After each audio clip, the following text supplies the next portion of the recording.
If you've lived in South Louisiana long enough, you already know. This ground moves, and when the soil shifts, so does your home.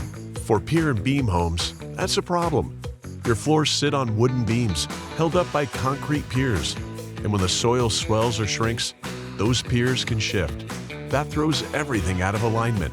You might notice cracks in your walls, doors that stick, or floors that start to sag or bounce. Ignore it long enough, and those little signs can lead to rotted beams, broken supports, even major structural issues. At WCK, we check the entire foundation, checking the beams, piers, and moisture issues under your home. Then we go to work. Using a series of hydraulic jacks, we carefully lift the areas that have settled.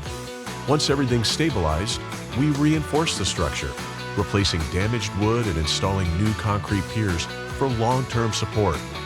We don't oversell, we fix what's needed, and we make sure you are on solid ground. If something feels off, let us take a look.